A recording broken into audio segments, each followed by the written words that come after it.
backwards? How are you? Right. Outside. I believe it's the appointed time.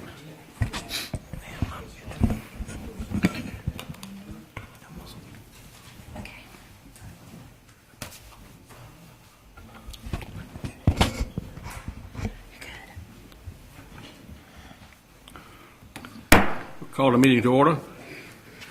Everyone, please stand. Councilman Boyd will do the invocation. Our gracious Heavenly Father, we come to you right now in the name of Jesus. Just want to say thank you for this wonderful, blessed day. Want to thank you so much for our town, this wonderful, blessed town that you let us be part of. And thank you for letting us be able to serve a great community like the town of Winnable. This is our prayer to you in the name of the Father, Son, and the precious Holy Ghost. In Jesus' name, amen. Amen. Would you join me in the pledge, please? I pledge allegiance to the flag of the United States of America and to the republic for which it stands, one nation, under God, indivisible, with liberty and justice for all. Thank you.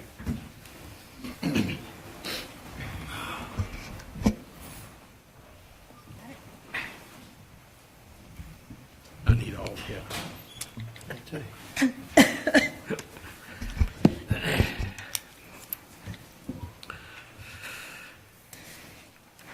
Okay, would like to welcome everyone tonight. Seemed like it's been quite a while since we've been here because we did not have a meeting in August. So, okay, item 5 on the agenda is approval of the agenda. Do we hear a motion? So move. Second.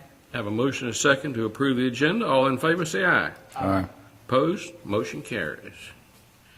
Okay, item 6 is recognition. I don't believe we have anyone scheduled at this time. The next item is introduction of new employees. I don't think we have any new ones at this time. Presentations.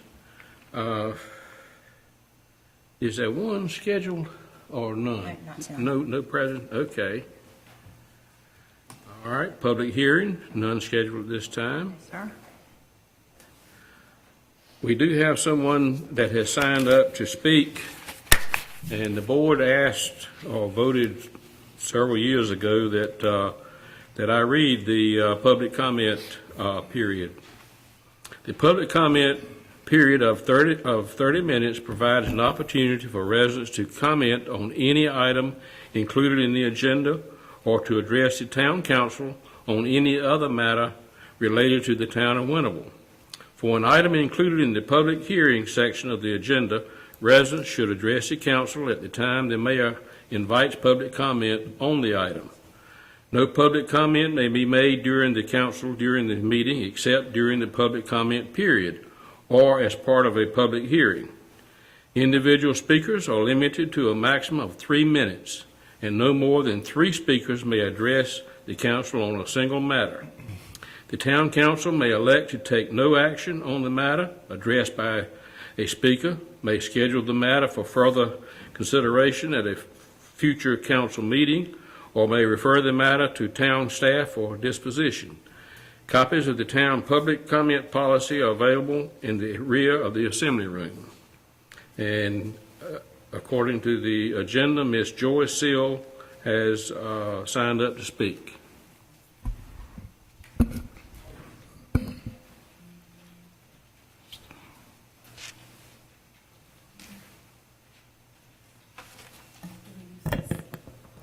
I'm sorry, nobody told me I only had 3 minutes, so I come prepared with a big, long speech, so I'll try and cut it short. But my name is Joyce Steele, and we've been residents here in Winterville for at least 15 years, if not more. We've chose to raise our children here, and just in the past few months, we had chose to start a church here. Back up from the microphone just Yes, a little sir. bit.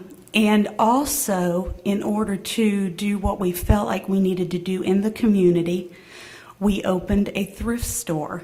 This thrift store we felt would be a help to our community for those people that are not able to spend maybe a lot on their clothing or their furniture, whatever they needed.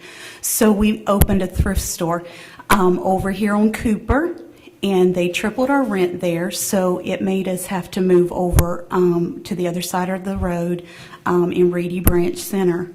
Well, our location over here was fabulous, but the location over here is not as good. And so what I am presenting before the council tonight is asking, is there any way that we could be helped in allowing us to put signs out to promote our business? Now, I've drove through because I was told that I was only allowed 2 signs. I'm allowed a sign up on my building and a sign out by the road. But as I've drove through the Winterville community, I've seen like Chick-fil-A. They have 3 signs on their building. They have a marquee, and they have 3 signs out promoting their Chick-fil-A trays. Also, the Learning Center down here at the main intersection in Winterville, they have 8 signs out. They have 2 on their building, 1 main marquee, and they have 5 signs promoting their infant room, their toddler room. And then on the main street over here, the Tar Place has 5 signs out in their yard. So I'm not understanding why I am only allowed 2, but yet I can drive through my whole community, and there's several other businesses that are allowed several on their property. Now, I'm not saying that to draw attention to them, because I know they realize how much a sign can mean. It can make or break a business. 1 sign alone can bring us $100 to $300 in a week's time. And I brought my totals from when we started over here at the new business and until last week. They came and took our signs up Tuesday. It was the lowest week we've had in sales there. Now, I had a lady that come out Saturday and set up in our parking lot. Now, she made close to $500. But I had been running a poll to see how many people was coming into our shop through signs. 85%, I would say, was all they saw a sign. The other percent was from the Daily Reflector, I do Facebook, and Craigslist. So I'm just asking, I know I've worked with Greenville before. They give me a zoning compliance form. I'm allowed 3 signs off premises when we do our fireworks tents for our church.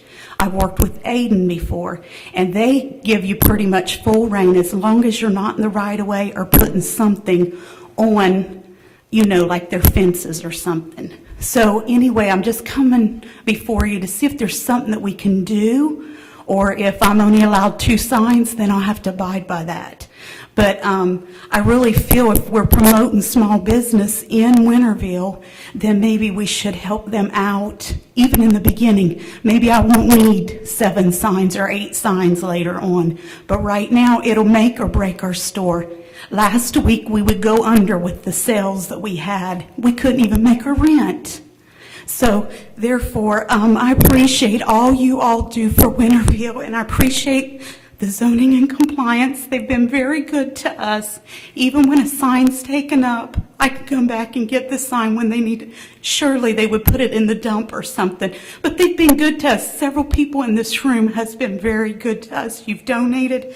You've been behind us. So it's nothing like that. It's just we need help with signs to get us started again, so that we could effectively minister in our community to people that we feel that we are called here to minister to. Thank you. Mr. Mayor, is it permissible to ask questions of this lady? According to our rules here, they can ask questions, but we'll take no action. No action taken, I understand. And I was going to ask Alan, you go ahead and ask your question. Well, I talked with Ms. Steele the other day. We met in passing at the grocery store. Did you say something about taking the signs in at the end of the workday? Yes, sir. The poll that I've been doing at our new location is on Saturday alone, and I know you all have probably seen them out on 11. I've put up homemade signs just to see what a difference it would make in our work week. I have my totals. I meant it's personal, to share your business, but I have my totals, and every Saturday we've done close to $300 sales. Okay, Our lowest day last week, we had 2 very low days. We did $40 sales on those days. One day we had a $7 sale. Okay, so those are not normal days for a thrift store at all. But that shows you just them taking up the signs just that week, how much it affected us. And I felt like that, like when I put my signs out, I done it like a yard sale. You put your signs out in the morning, you take them up at night. So that was the, And the sign you're talking about is like the one you had up there a few minutes ago. right. And out of the right-of-way. I moved them to the sides of the road so they were not in the right-of-way. Thank you, Ms. Hill. Alan, do you have the ordinance right handy about our signs?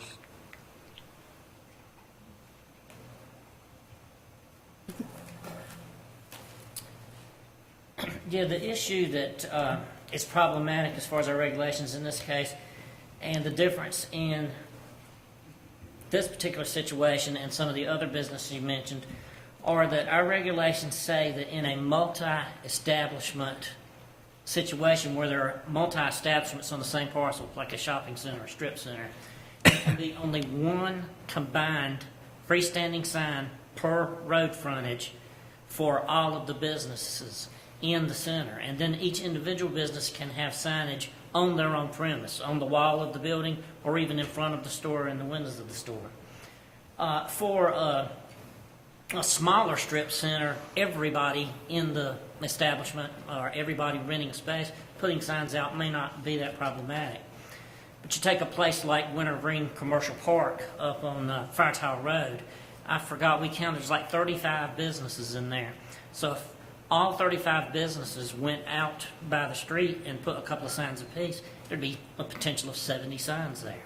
So I know that's an extreme example, but I'm afraid the same rule applies in both situations where there's a 10 tenant center or a 35 tenant center.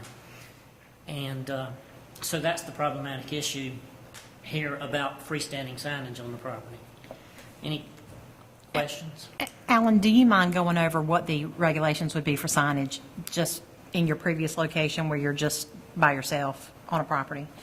Well, they could have signage on the building, then other signage based on their frontage could be divided between multiple signs. In other words, there's a formula based on your zoning classification of how many square feet of signage you can have. And that doesn't have to be in a single sign, but among all signage on the property. So you could split that up into multiple signs if you so desire. But in no case can you put it in the right-of-way?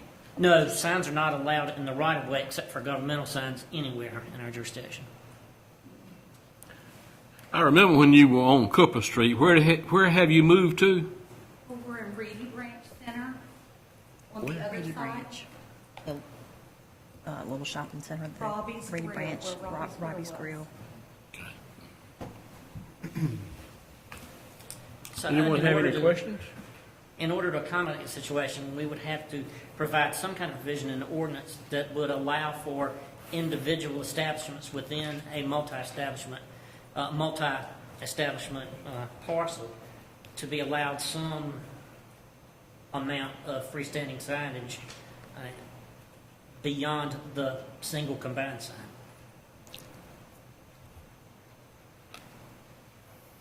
Anyone have any questions? I do have one. You did say that you place the signs out, a lot of them during the day, and you take them up before the day is over. Yes, sir. Does that still fit into the same code that we already have in place? I do think that still applies, does it still not? apply? Still freestanding signage instead of business identification signage or wall signage.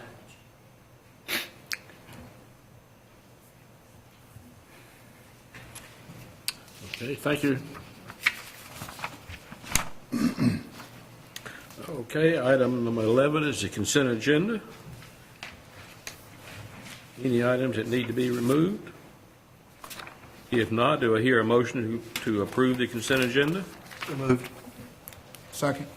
Motion and a second to approve the consent agenda. All in favor, say aye. Aye. Opposed? Motion carries.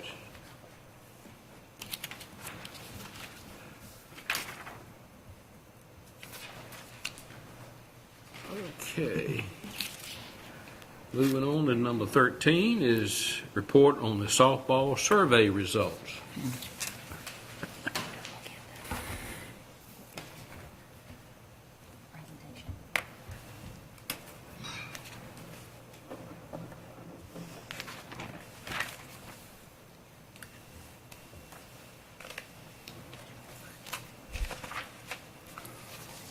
Good evening, Mr. Mayor and Town Council.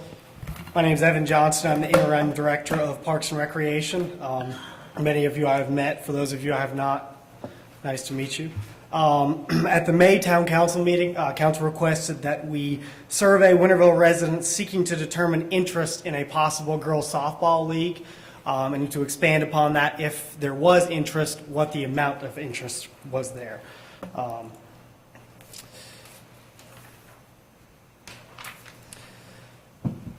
Again, the title of the survey was Potential Girls Softball Program. You guys should have that survey in front of you in your packet. Oh, not yet. Oh, excuse me, not yet.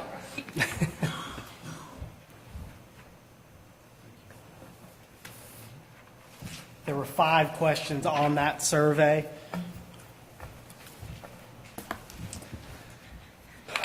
Going forward, we'll go over the results of the survey, a brief breakdown, if you will, and at the end, if anybody has any questions, please let me know, and I'll be more than happy to expand upon it. Survey was sent in Winterville utility bills. Citizens were asked to complete the survey and return to the town by June 22nd. 4,078 surveys were sent out, 50 were collected by the town.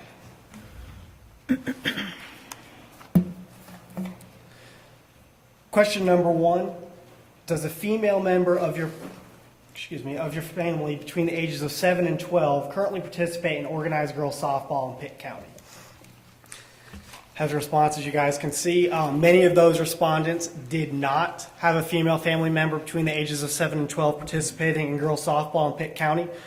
38 respondents did not have a softball participant. 11 did. 1 respondent did not record a response. Question number 2 was a contingency question filtered off of question number 1. Of the 50 surveys received, only 11 respondents were filtered to question 2. And again, they were filtered from question number 1. 7 respondents answered that their participant would not be willing to leave their current organization to participate in a league created and run by Winterville Parks and Recreation. 4 respondents answered that the participant would be willing to leave their current organization to participate in a Winterville-run softball league.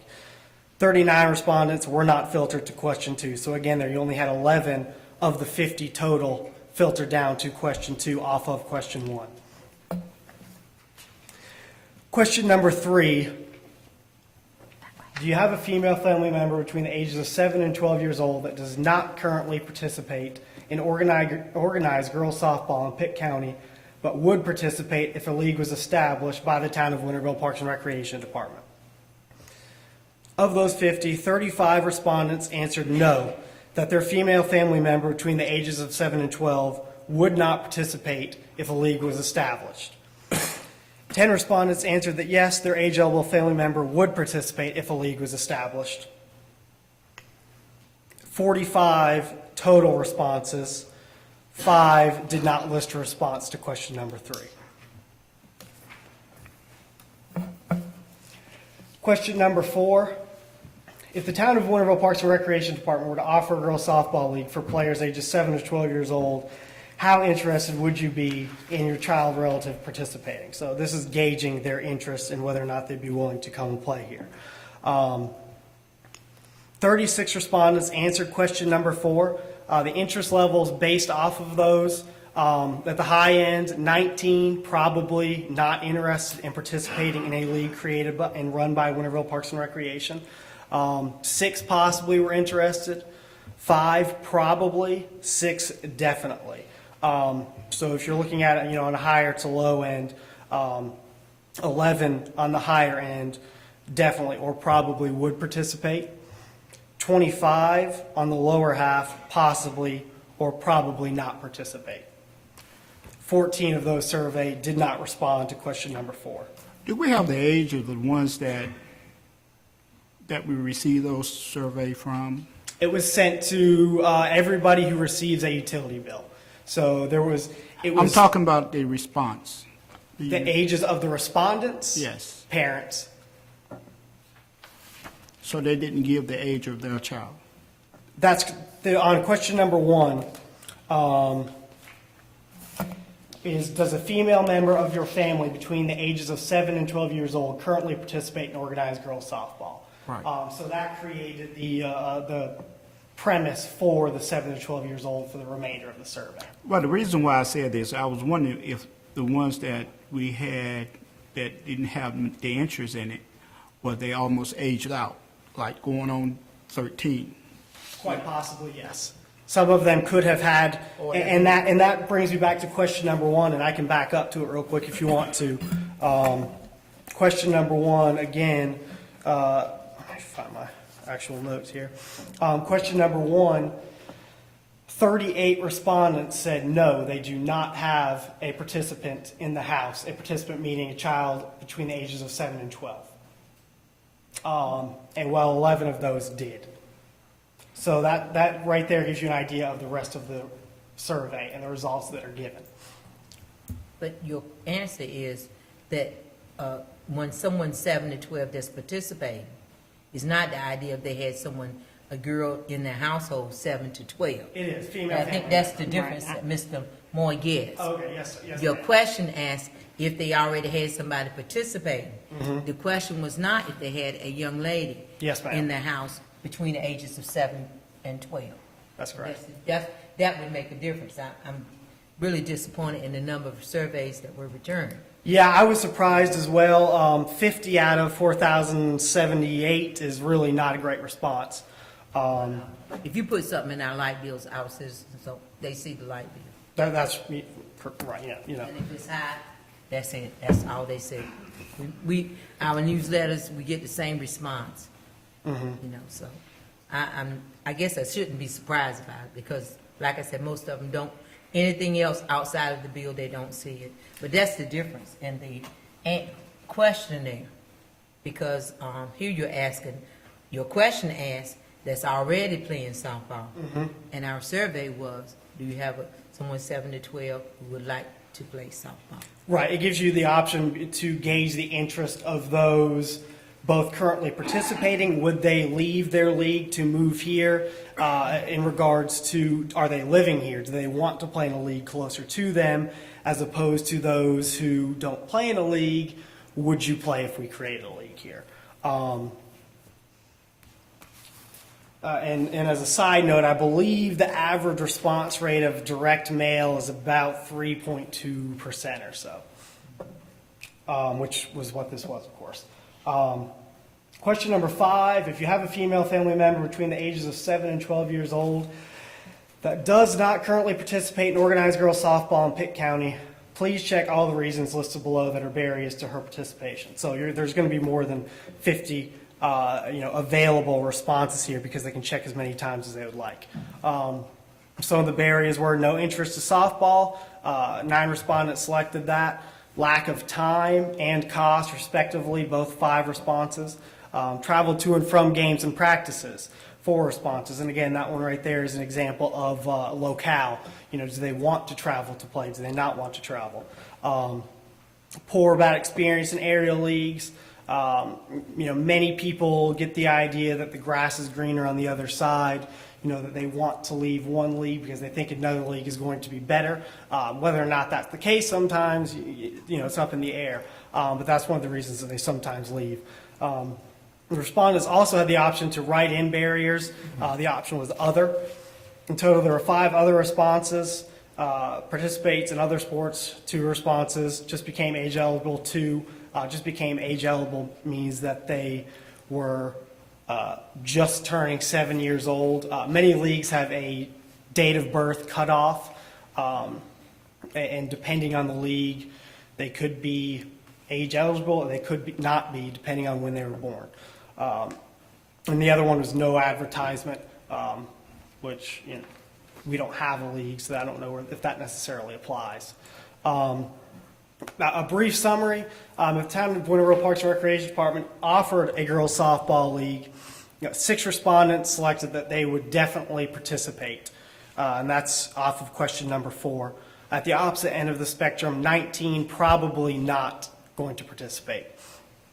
35 respondents with an age-eligible family member. Again, that's one with a family member between the ages of 7 and 12 that is a female. Not currently participating in softball, would not participate if a league was established by Town of Winter Road Parks and Recreation Department. Majority of respondents, and this goes back to something that was referred to earlier, specifically question number 1, majority of survey respondents did not have a female family member between the ages of 7 and 12 years old participating in girls softball. Of those 11 respondents that answered yes to question 1, which is, does a female family member between the ages of 7 and 12 currently participate in organized softball in Pitt County? Of those 11 respondents that answered yes, only 4 selected they would be willing to leave their current organization. So of those 11, only 4 said yes, we would leave where we're playing now to come play here. So again, not a great response. 50 out of 4,078. It doesn't necessarily open up the horizon, give you a good insight into what exactly people want offered, whether or not they do or not. Questions? And I will say too, and I know that there were numbers presented as far as the financial impact, and I do have some of that as well with me if there's any questions regarding that. It looks to me it would be like $1,000 risk. If I'm not mistaken. The cost was $5,000. It depends on how many teams. For a 4-team league, and the revenues, the low revenues are $4,000. So in essence, we'd be risking, say, $1,000. And I actually have the exact numbers. Sarah Law, I did call around to see what the other leagues had that participated. Sarah Law has 22 teams with an average of 12 players per team, and that's again between the ages of 7 and 12. Aiden has 6. Their age group is actually 7 to 10, then 11 to 13. But they have 6 teams, and they average about 13 players per team. Okay. I think the concept was to expand the offering from recreation for females. We have so many male sports, and this was something that we were looking at as far as increasing the participation with our female population. Yes, ma'am.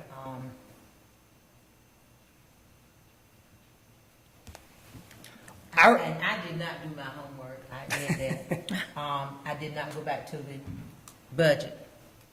Is this budgeted? No, it is not. No, It's ma'am. not budgeted? No, ma'am. Okay.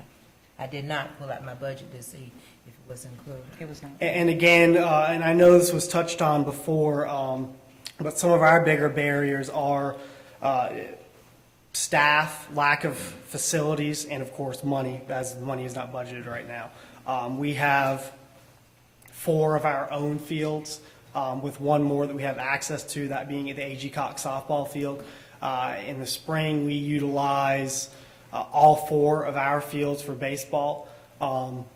In the fall, we utilize all 4 of our fields for fall baseball, tackle football, flag football, and soccer. And between games and practices, as it stands right now, we don't have the facilities to place that league. It would require doing it at a different time, flexing around some nights possibly.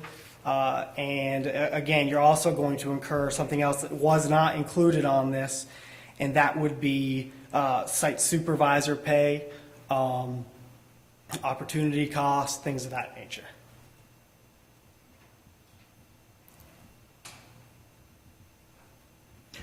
Well, I was one of the ones that had an interest of us looking into it. And I still do have an interest for us to look further and see what we can do. But because we do have availability for our young boys, and I do have a concern that we do not have anything for our young ladies.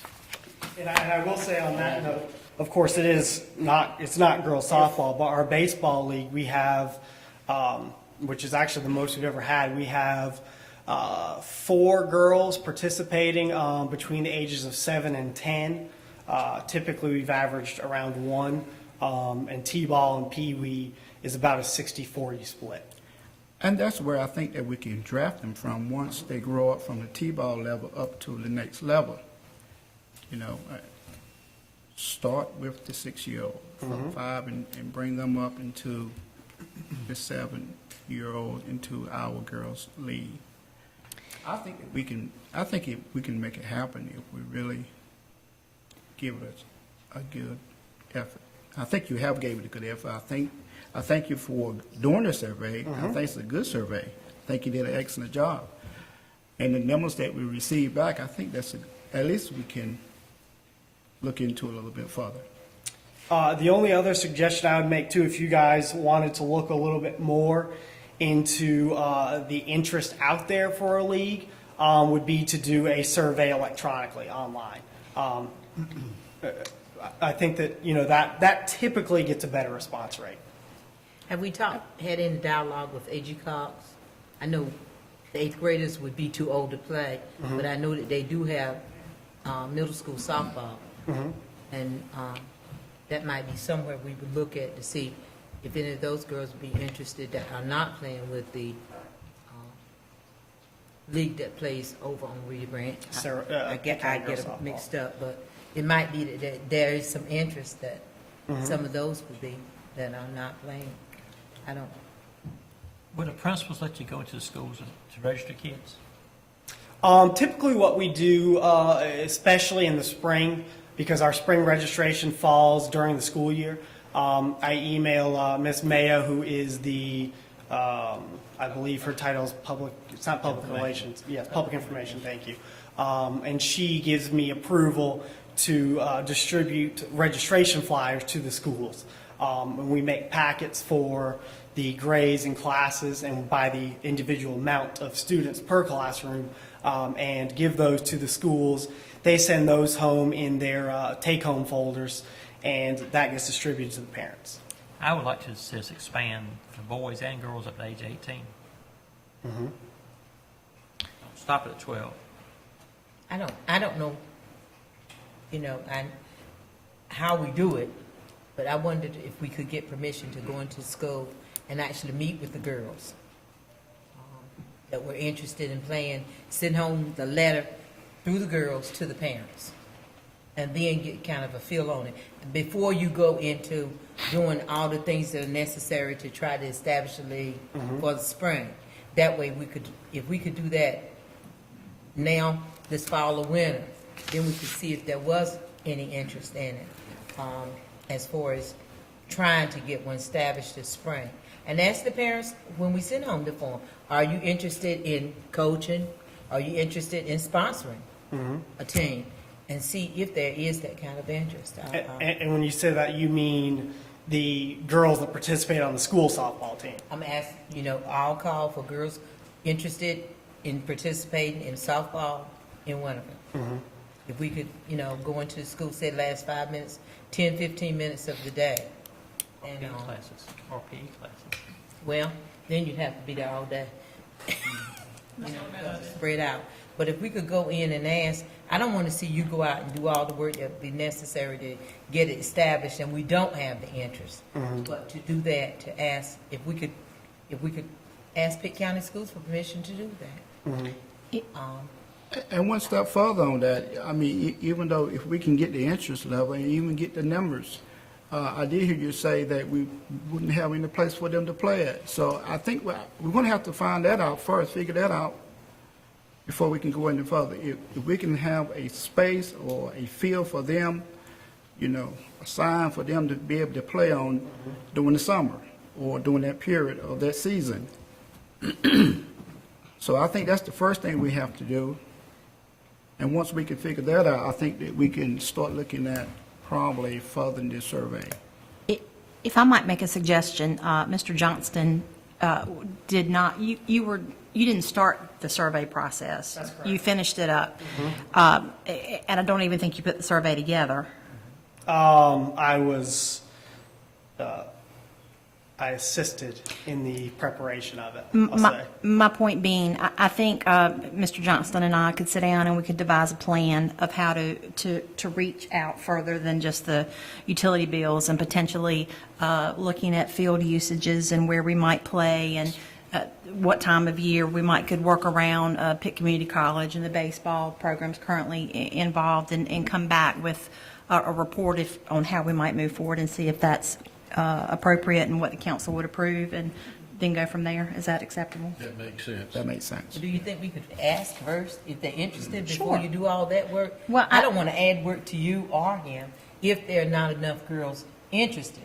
So if we could kind of survey the girls to see if there was enough interest, and the parents too. You know? I think certainly that would be part of trying to put a plan together. Certainly, if there's not enough interest, then that's kind of where the plan potentially ends. But my thought is that Mr. Johnston and I could work on trying to put some more details together.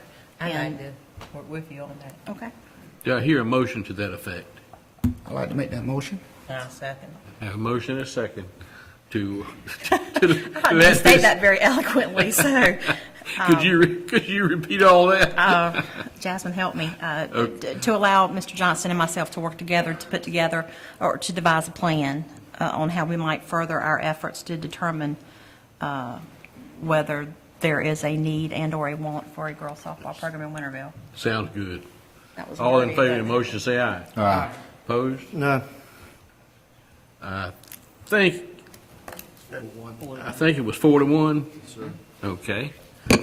Motion carries. Mr. Johnston, if I may add a little personal note in for you, he is getting married in a couple of weeks. We may or may not be able to have good results by the October meeting, but if you will be patient with us, we will certainly be back with some results. Did you get your license today? I went this morning, and a funny story about that. I went this morning. My fiance, of course, had been trying to plan the date and when we were going to go and everything. And she told me that what day she wanted to go. And I said, okay, well, I'll check and see if I can get it. So, of course, I put in my leave request with Terry, and she graciously approved it. We went to the courthouse this morning, filled out the application, turned it in, and I could not remember what county I was born in. I've moved around a fair amount. And I thought that I had been born in Bronx County, New York. Come to find out, I got home and I said, I'm not sure. And I called my mom, and she couldn't remember either, because I have two brothers and they were all born in different places. So get home, look at my birth certificate. I said, I'll be darned. I'm from Westchester County, New York, not Bronx County, New York. So then we had to go back to the courthouse and find parking and reapply. Luckily, I got out of having to pay the $10 fee for that. So you were appropriately licensed to move Yep. forward? Okay, good. Yep. Well, that's good. That's good.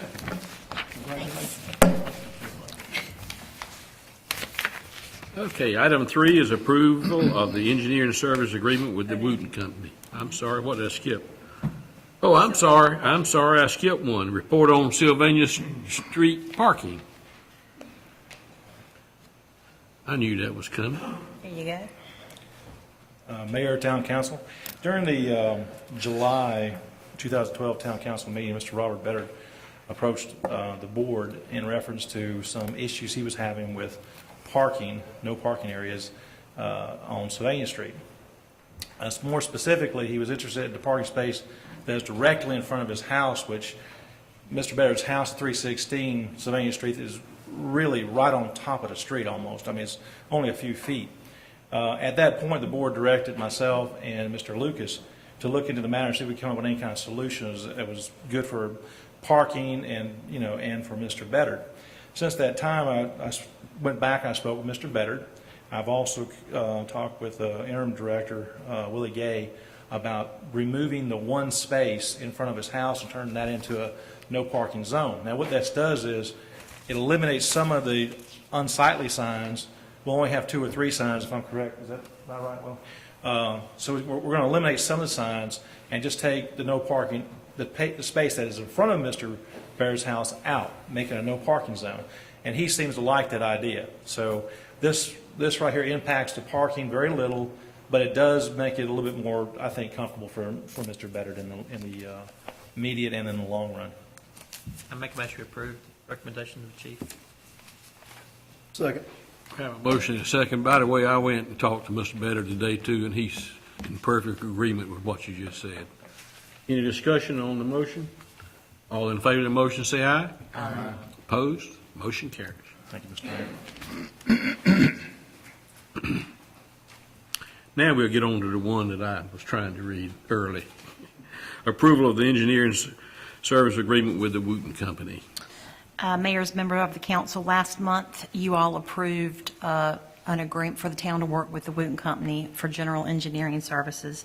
And tonight, we have Gary Hartong with the Wooten Company here in case you needed to ask him any questions, put a face with the company.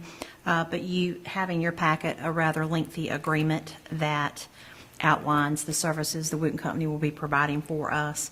And I would like to ask the town attorney if he had anything you wanted to mention. Just briefly, thank you. I've reviewed the agreement. I've spoken to Mr. Hartong. There's a couple, I'm going to call them minor points that I just wanted to discuss with him, nothing substantive. I did see, of course, and the town manager had recommended that we go from the 2-year to the 1 year. So my recommendation is if this council is inclined to approve the agreement, to approve it subject to I guess, further discussions with the Wooten Company for some of these minor revisions. I'll be glad to answer any questions you have of me regarding that. Will we have a person on a regular basis here in the town from the company? Well, they have an office located in Greenville, so certainly. Will we have a person that we talk to like we did Mr. Hartwell? Well, I certainly think Mr. Hartong is going to be our main point of contact. You are that person. He may not be the actual person who works on every project, but he will certainly manage and make sure that that work is. But if questions need to be asked by individual council members, this is the gentleman we would go to. He is the gentleman. Okay, thank you. And also, I think as you move forward with specific projects, there will often be a project individual, what do you call it, a personal representative, a PR or whatnot, that will be a point of contact for those individual projects. So him and that other person. I would like to point out, though, that a lot of the questions that you might have called Mr. Harwell for now could be funneled through to individual department heads. So if it's not, with all due respect, an engineering-related question, survey-related question, project-related question, probably it's going to be best to be dealt with the department head first. Motion to approve the Wooten Company. Second. Have a motion and a second for approval. Discussion? Excuse me. All in favor of the motion, say aye. Aye. Opposed? Motion carries. Thank you. Item number 4 is a public hearing request for a proposed amendment to the zoning ordinance, section 6.5. I make a motion, we have a public hearing in October on this issue. Is our regular board meeting? Yes, regular meeting. Okay, do we have a motion? Is there a second?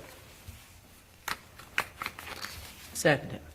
Have a motion and a second to have a public hearing on this zoning ordinance. All in favor of the motion, say aye. Aye. Opposed? No. Okay, I believe it's 4-1. Motion carries. Okay, under new business, approval and agreement with the Shepherd Memorial Library. Mayor and members of the council, you have had a long-standing relationship with Shepherd Memorial Library. They have been running the Winterville Library since, I believe, 1990. The initial agreement with Shepherd Memorial ended in 2010. Every year, the town has allocated an amount of money in the regular budget process to give Shepherd Memorial to operate the Winterville Library. And during the process of this past budget, we discovered that we needed to strike a new agreement as the one that was in place had expired. So I have been working on a draft agreement with the town attorney and Greg Needham, the director of the library, and we have presented a draft for your review. The agreement, the initial term of the first agreement was 10 years, and basically the gist of it was that Shepherd Memorial agreed to operate and maintain the library for Winterville, and as a result, the library would hire all the appropriate personnel to run the library, et cetera, and what the town would do is fund it. The town provides the building, we do the maintenance, and we basically keep the building itself running, and it's the library's responsibility to operate within the building. The agreement you have before you says basically the same thing. The term of this draft is 5 years instead of 10, and it does add some requirements for the library to come annually, present a financial report, a services report, how many people they've served, et cetera. I know that it's been a point of discussion for the council. So I just present the draft, would ask Keene to mention anything he would like to, and then get direction from the council on where you'd like to go. I don't have anything to add to that. I have reviewed it and discussed a couple ideas with Terry, and it's all been incorporated herein, so I'll be glad to answer any questions you have of me. Mike, What was the terms of that? I don't quite recall. What was the terms of that contract? Was it a 5-year? The last one was a 10-year. Was it Correct. 5 years? This is a 5-year with an option to renew. There is some termination clause in there. The library folks have reviewed it. Their board meets this month. They could act on this agreement if you also choose to act on it. Otherwise, we can certainly discuss and/or move forward as you see fit. Do we, Mike, have they collected any data as to how many people use the library that are not wonderful citizens? I will find out for sure. I have received information from the library on how they have addressed fines and fees through their budget process. We'll provide that to you, and I will ask for any other usage information, and that being one of them. before we vote on this, it's very important to have that information. You know, how many people in Winterville use the library versus outside Winterville, because of the funding sources coming from Winterville people, like being double taxed.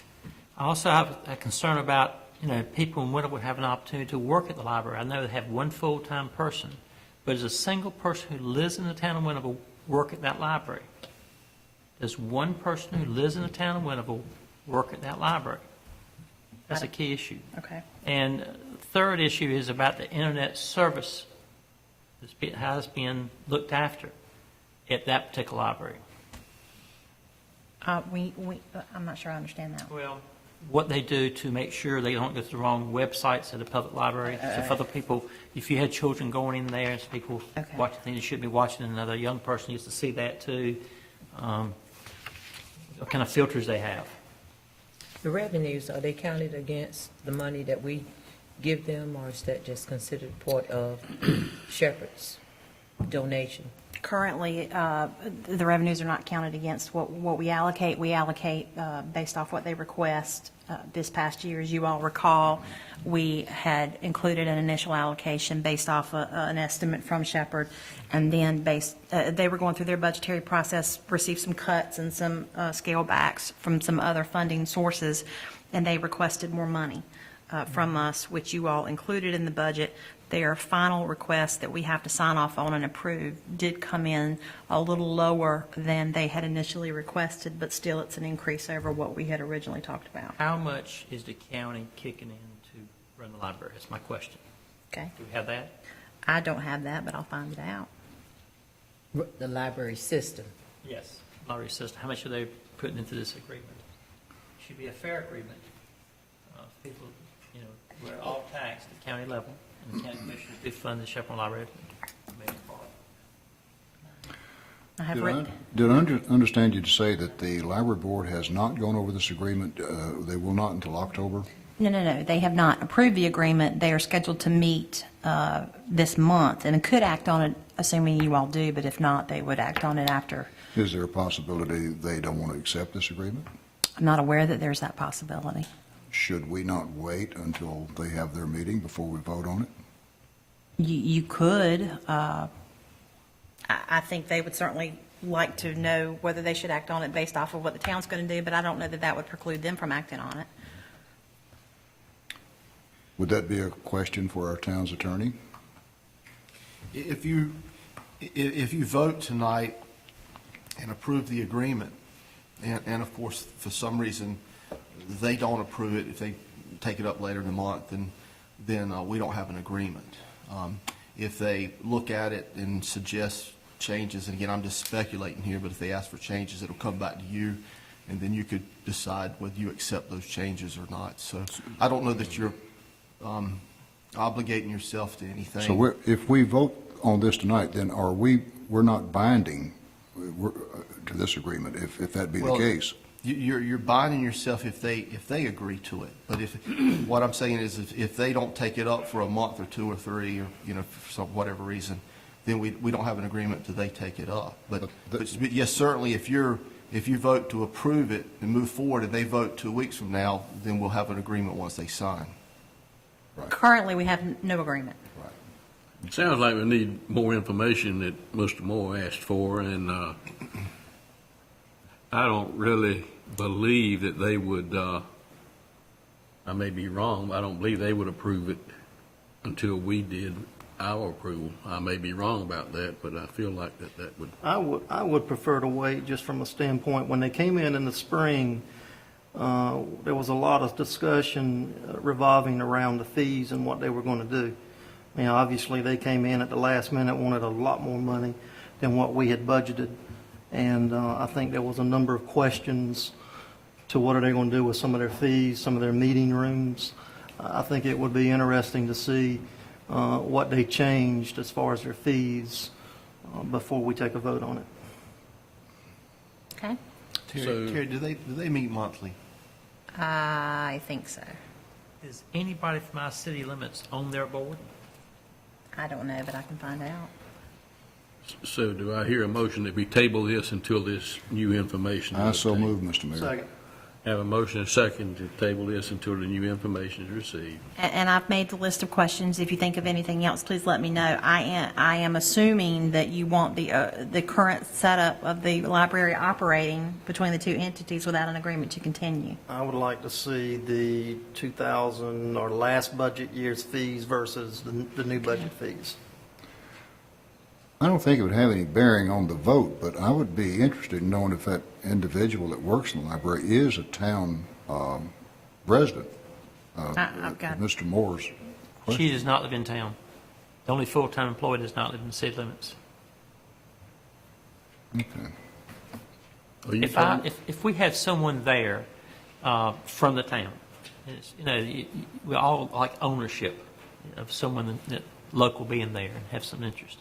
And that would encourage people and more people even come there, feel more comfortable.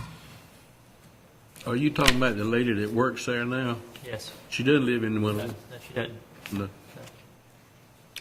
She's a wonderful girl, but she doesn't live in Winterville. Doesn't live in Winterville, that's Her true. family is, I consider them Winterville people.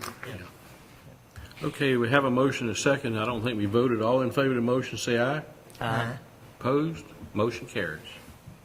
So for clarification purposes, we are operating currently as is with no changes until we bring the agreement back, right? That's what I understand, Ms. Parker. Okay.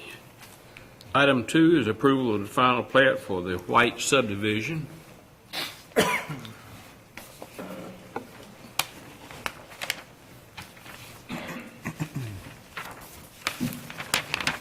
A copy of this subdivision plat in front of your places. This plat subdivides a 2.25 acre lot on the east side of Church Street Extension. Got a map on the overhead to show you the location. You see the operations center. This is just south of that on the east side. The parent parcel is outlined in the bold dark line, and this is the parcel that, or the lots being subdivided. This lot right here is a town water well, if that helps pin down the location. This is considered a minor subdivision in that it's less than 5 lots. There's no street or right-of-way dedication or improvements, and therefore only a final plat has to be approved, no preliminary plat. Planning and Zoning Board gave conditional approval at their July 16th meeting. A copy of the planning board report is in your agenda packet. The condition for approval was that the certificate of final approval will be changed to read, approved for recording by the town council of Winterville rather than Board of Aldermen. So the recommendation to the council is to approve it under the condition that the certificate of final approval state town council rather than Board of Aldermen. Is this supposed to be residential? Yes, the purpose of the lot is to build a home. To build one home? Single family? Single-family home, which is zoned agriculture residential, so any of the uses listed in the zoning ordinance under agriculture residential could legally be put in place there. But I know the people that are going to build the house who've come and talked to me, and their intent is a single-family home. But they could put a mobile home lot, couldn't they? Yes, and they could do that now without subdividing it, though, because it is zoned agriculture residential district.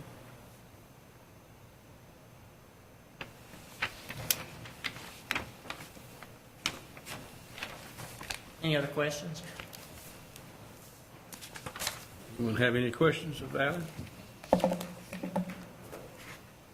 What's the board's pleasure? Motion to approve. I second the motion. I have a motion and a second for approval. Any discussion? All in favor of the motion, say aye. Aye. Opposed? Motion carries. Okay. Item number 3 is the volunteer board member vacancies.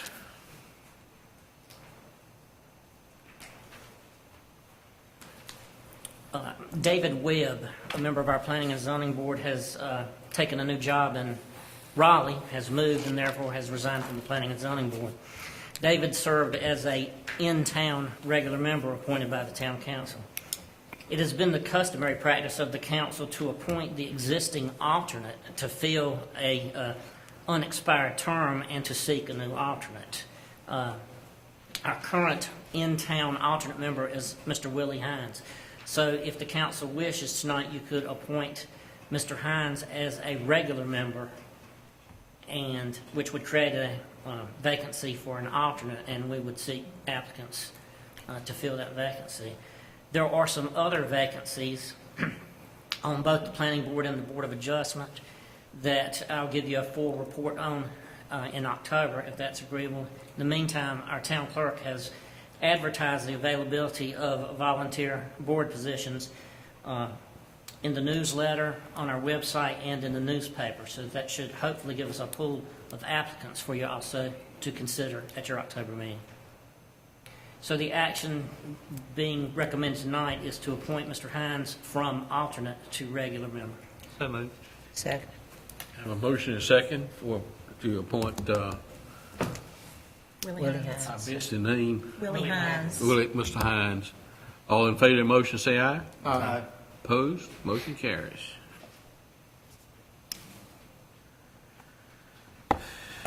Okay, that was for planning and zoning. How about recreation?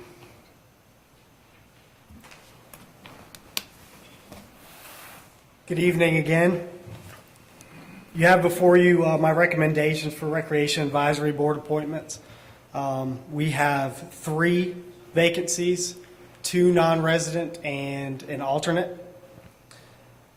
Recommend Ms. Shonda Bullock to fill 1 vacant non-resident position, as well as Ms. Norma Warren to fill the alternate position. Move approval. Second. Have a motion and a second for approval. All in favor, say aye. Aye. Opposed? Motion carries.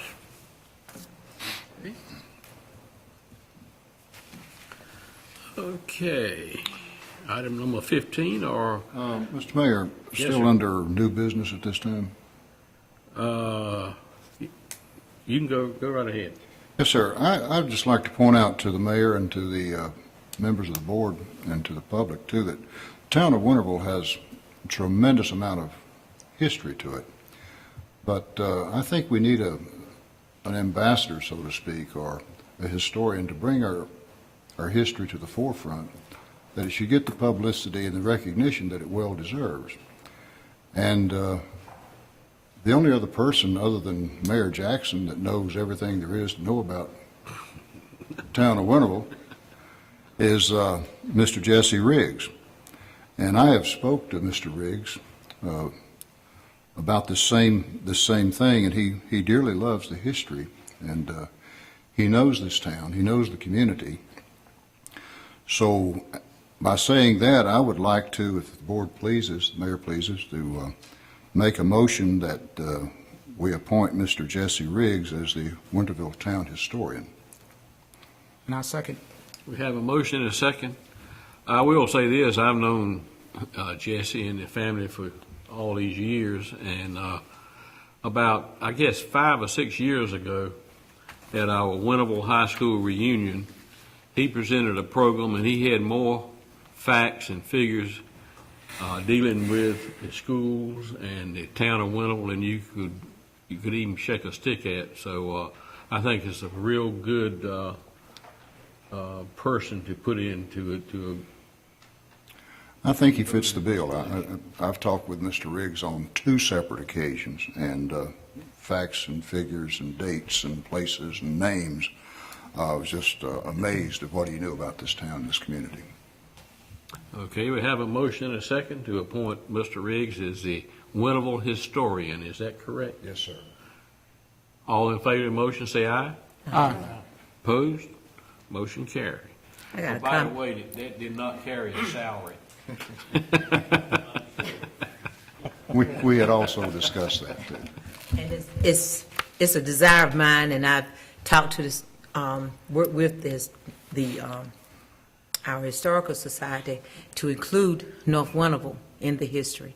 We still have some people around, Mr. Henderson and our mothers have well groomed us in what North Winterville's history is. And we do know some people in the community who have some information and stuff. And I know he will, and I know I will, be glad to help you try to, document our history. Not our history as a separate history, but our history as part of the history of the Winterville community. That's a good point. That's great. I was talking to a citizen the other day in reference to the same subject. He informed me that it needs to be picked up. He has a map in his office down in Grifton of Winterville for 1925 with every plot of business and who owned it at that time. And the paper is getting such that it has to be handled very carefully, but he'd like for it to come home to Winterville. That's great. Yeah, a lot of people do not realize how large Winterville Township was back years ago. If you're familiar with all with Pitt County, Brook Valley was in Winterville Township. I remember when the Winterville school bus went down Hooker Road and came out on Dixon Avenue right there at the underpass. That was the Winterville school bus. That was not the Greenville school bus. And I'm sure Jesse is very familiar with that. Okay. Item number 16 is item for future agenda or work sessions. Economic development, I think you've got some interesting stuff on that. I do have the fact from last Monday's special meeting that we will be reconvening as a council to try to put together an economic development plan. I think Electricities, who was here with us in our meeting last Monday, has gotten the report together that they talked to you about, the leakage report. We'll be setting up a time to get together to discuss that information, and then I'll be back in touch with a proposed meeting date or find out when you all would like to meet with them to get back together on the plan. So that is on my list. Are you going to send us the leakage report Yes. before the meeting? Yes. Okay, Of course. thank you. Okay. Now reports from, we'll start down with the chief of police.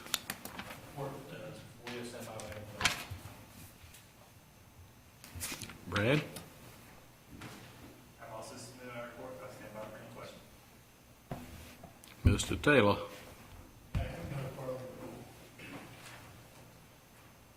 Anthony? Brad, is the system back up? I know we've had some trouble today with emails and stuff. Are we up and running? So we have a third-party host for our website and for our email, well, not for our email system, but what's called ENS system, our campaign system. That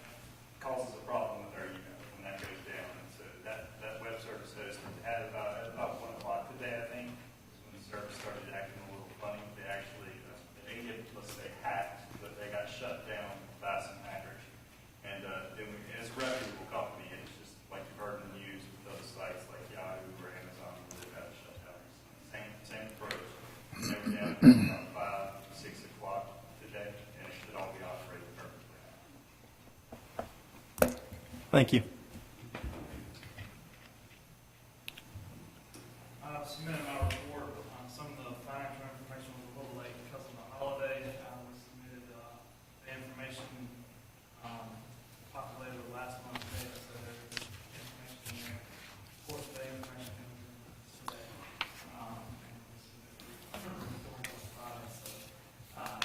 Say that information is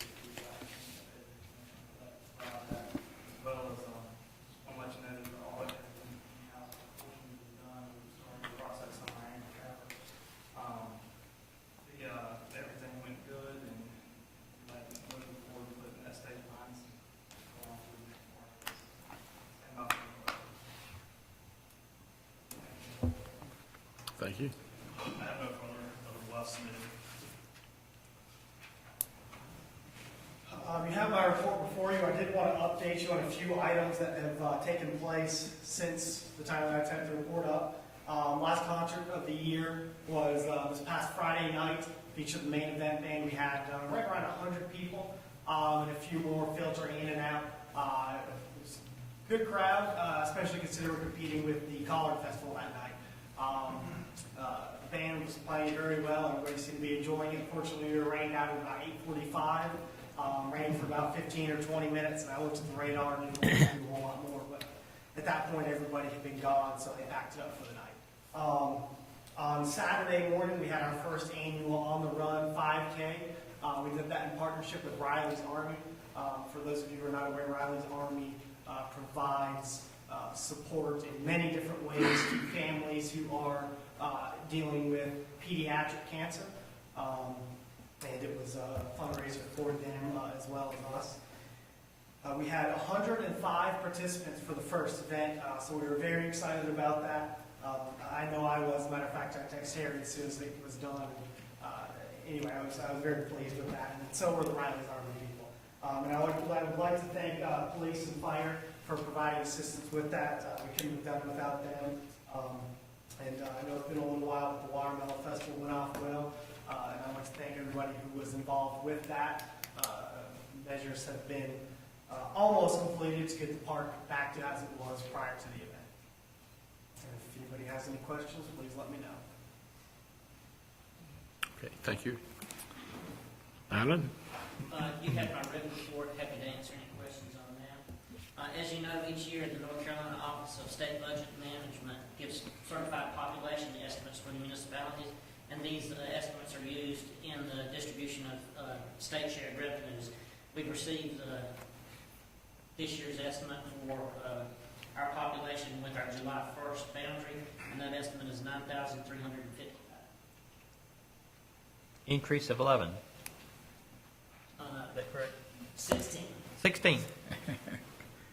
What is the increase? 16. What is the increase? That's Mike Stack. Who? Mike from planning. Oh, okay. Mike, you need anything, add anything? No, sir. I couldn't see you for the chair. I had to ask who was sitting back there. Miss Jasmine? Good evening. I just wanted to remind you all of the NCLM conference, October 21st through the 23rd at the Charlotte Convention Center. And also early voting, the information is at your seats with the times and locations. Okay. I'm going to go right to you next, Miss Manager. Me? I just wanted to say thank you to the members of the Winterville Watermelon Festival Committee. That's always a mouthful to say, and the staff for the town for the very nice time and nice festival we had a couple of weeks ago. So I know everybody worked hard and was glad to see it come and maybe glad to see it go, but I thought everyone did a great job, and I just wanted to say thank you for that endeavor. For folks in the audience who don't know a couple of the members at the table over here, you've heard Evan Johnston, who is our interim Parks and Rec director, in light of Mr. Lucas's leaving to move to Missouri. And we also have Willie Gay, our interim public works director. So if there are faces you don't normally see at the table, they are working very diligently with us during this time. So thanks for what everybody's doing. Okay. All right, Counselor. Thank you, Mayor. I have no report tonight as town attorney, but I would like to take just a moment to echo some of the thoughts of the town manager. I'll put on my Watermelon Festival hat for just a minute. As all of you know, we had the festival roughly 2 weeks ago. I want to thank the support and participation of this council, and likewise, I want to thank the staff, the manager. I won't call everybody, but Evan and Merv and Billy, everybody else. We couldn't have done it without all of you, everybody's support and participation. We'll give you a synopsis later on, but I would like to say that in spite of the looming weather that we had, it was of course not, we didn't have the rain that we had 2 years ago, or last year, if you will. But we still had a really nice turnout on Thursday. Thursday's a night that's just difficult with school and all and open house, but we had a really good turnout Thursday. And at the end of the day, had a great turnout on Saturday, despite, again, the fact that we had to deal with the weather. And of course, as everybody knows, we sort of compacted everything. We used to be spread out with being over at the school, and now with everything there. I think from our perspective that worked out really nice. Evan mentioned there was some repairs and some things had to change. I think we're working with him on that, but really like that system and appreciate you letting us use your recreation park. Thank you again. Subject to your questions, that's all I have. Mr. Moore? Just like to say it was a great festival, and thanks to everyone who's involved in it, and makes us proud of our community. 1 weekend a year, and we have so many volunteers. We're so fortunate to have so many volunteers who've taken their time year after year. 27 years, I believe. We've only had one rain out, so we've been very fortunate. That's all. Ms. Robertson? I'd like to also thank the Watermelon Festival Committee for a good festival this year. It's very entertaining. I ended up staying longer than I had expected to stay.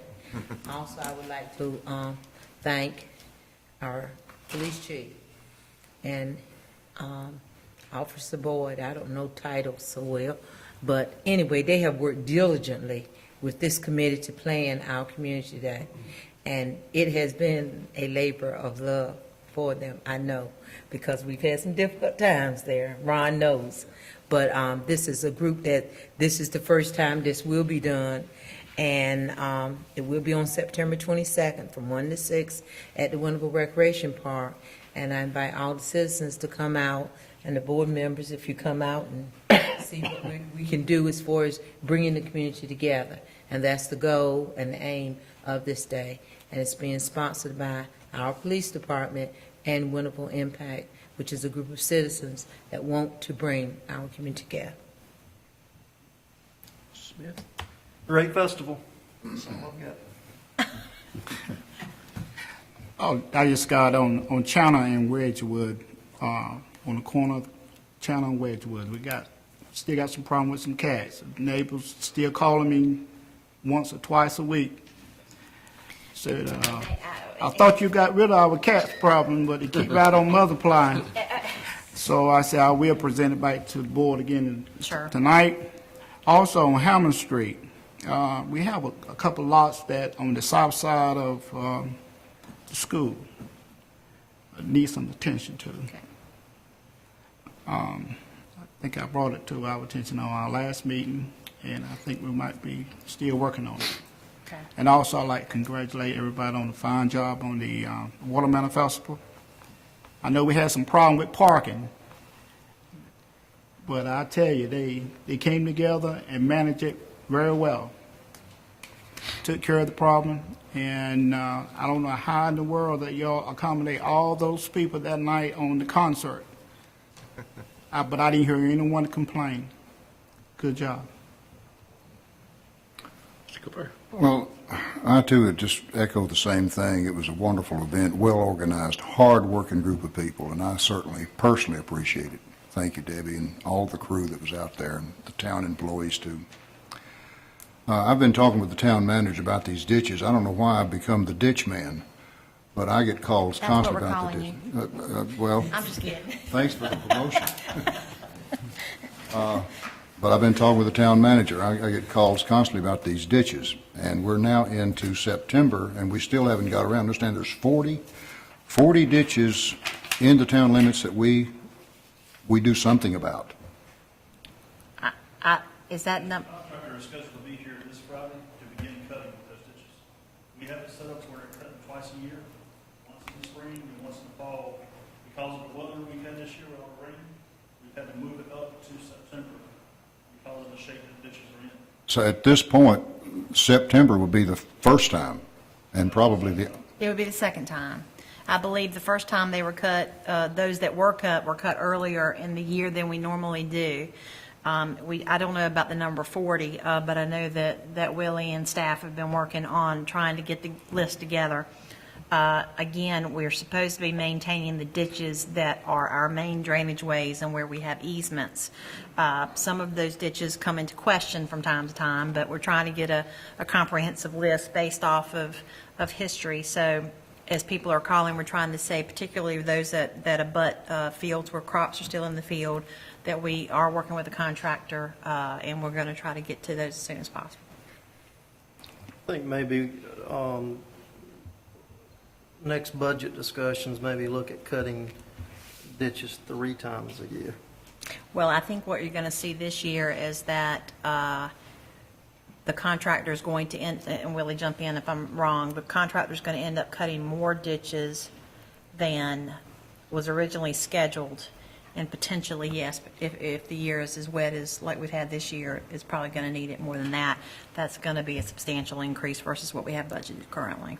well, can I ask if you would have any idea, that ditch behind Raglan Road, back of Food Line, runs behind those houses over there. Is there any idea when you'll conquer that problem there? He starts on the 14th. We're hoping within 3 weeks, every ditch that we contract out will be completed. Depending on the weather. I mean, if we get rain again like we've been getting, problem comes in, you can't get so close to the ditches when the ground is soaked. I understand. I do. I understand We're that. hoping that the weather holds up long enough that we can get all of them cut in the next 3 weeks once he begins. Well, the other one I was going to ask you about, and I didn't know the gentleman was going to be here tonight, is Mr. Calvin Henderson's behind his house. We've discussed that ditch on 3 different occasions this year. So I know you're pushed up. I understand. I know you just stepped into this job, but the ditch man is sharing the weight with you. Yeah, we actually cut behind Mr. Henderson's house a couple weeks ago because there was a couple of ditches that were skipped. Okay. And one Mr. Moore talked about, the cats, that was one of them. So we brought him in earlier and cut certain ditches that had been skipped beginning of the year. Okay. And now we're bringing him back to cut everything. And I think what we're finding, Willie, correct me if I'm wrong, is there's a lot of hand cutting that has to be done. There is. Yeah. So again, it's required us to go back and take a more comprehensive look at how we approach this. The sidearm that we're using doesn't reach far enough to get into some of these ditches, which are large. So we are committed to regrouping and doing a job that's more comprehensive. Well, I appreciate every effort you're making. Thank you, Willie. I also have a question. We have a white pickup truck for the fire department that's not marked. Do we not have a decal for that pickup truck? I think it's the only, That's in the plans to be done within the next few weeks. that's the only vehicle we have that's not marked. Is that correct? No, we have some police vehicles that aren't marked, but they are scheduled not to be, so So that truck is marked? or it is will be it- marked. Okay. And I also spoke with the town manager about the possibility of something for the mayor and the board members to think about. It's just it's a thought, that, a slice of the good life, as Ms. Robertson likes to call it. And I agree with her. I'm noticing more and more families at night in the evening time riding their bikes. And I would like for the town manager to inquire with DOT for the state-owned streets, can we not put a bike trail on some of these streets that would be big enough to have a bike trail on? If the board would agree with me on that. Not putting it in the form of a motion, but asking town manager if she would check on it. with the board's knowledge? Probably the public should be made aware of what the North Carolina statute says about bike riders. Because I see them, I almost hit one the other day that was riding, facing traffic right out on Old Tar Road. And the North Carolina General Statute says that a bike operator will operate with traffic in the farthest, most right-handed portion of the roadway. And you see them riding everywhere. Well, that's one of my reasons for thinking about a bike trail is the safety involved, that it would be a safer way for these families to ride their bikes in the afternoons. But yes, you're right, they should be aware. Should be aware that, and they should ride in single file, not two abreast. But that's been a problem since bicycles were I invented. think it would be a great idea. Maybe I'd take the cobwebs off of mine and get on mine, Steve. That's all I have, Mr. Mayor. Okay, I will echo I like most that. everyone's comments about the Watermelon Festival. I was able to attend the opening ceremonies, and pretty good turnout for that. And because of the surgery I had, I was not able to attend any other function. Couldn't make the parade or anything, so didn't even get any watermelon.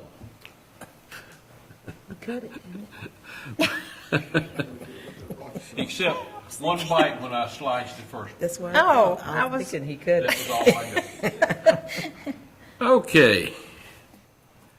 And you, Mr. Moy mentioned the fact about cats. At the last Mayor's Night Out, we had one lady that came and spoke. She had two problems: grass and cats. That was about it. Those two things plague us constantly, grass and cats. Yeah. There was one more other thing I forgot to ask the board or our town manager, what's the status is on our Nava Canal? Yes, I have, you all are aware that we submitted both applications Yes. to the state and to the Army Corps, and they sent those applications back asking for us to fill out a more extensive application due to the fact that we are tiling more footage, more number of feet than originally discussed. So there has been a meeting, Mr. Gay attended it with Mr. Harwell in Washington a few weeks ago, and they went through, it's called a scoping meeting, and they went through and I think discussed how to move forward with those applications. And I have touched base with Mr. Harwell, and he is almost complete with the state application, and I think he needs some additional assistance on the Army Corps app, but as soon as those are done, we will have those submitted and await their decision. And also, I think that, I know the town, I think they have already had sent out some information on the widening of Tar Road. Yes, I believe there's a, There's a meeting, the 24th. 7 years down the road. Yes, it's 7 years down the road, but it did say at the end that it could be sooner. Yeah, there is a public hearing. I forgot the date on it. the 24th. So that needs to be, That ought to be a very interesting meeting. We'll get that information out to everyone. At the Shrine Club. Right. Okay, And folks, we do have a closed session. do I hear a motion we adjourn this session? So moved. All in favor, say aye. Aye. All opposed, motion carries. Okay, we do have a closed session. Session. One is just to approve some minutes. The other one, I think, Ms. Mouth. Brad.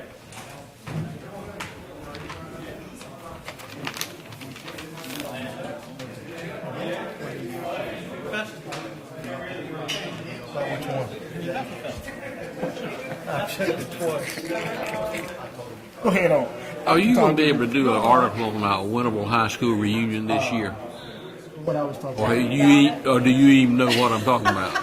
Softball? No. Well, Winterville High School ceased to exist in 1971. Not interested in, But this 11 years ago, we started having a reunion for anyone that ever went to Winterville High School. It's being held I think it's the 3rd of November. Anyhow, it's the first Saturday in November, always is, at South Central High School.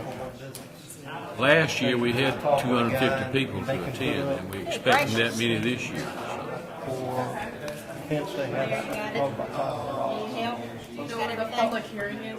I go to church. I got to check. I'm not against them. I just think that we shouldn't be changing the ordinance for one group. And if they had looked at the ordinance before they moved. Well, I thought Jasmine did.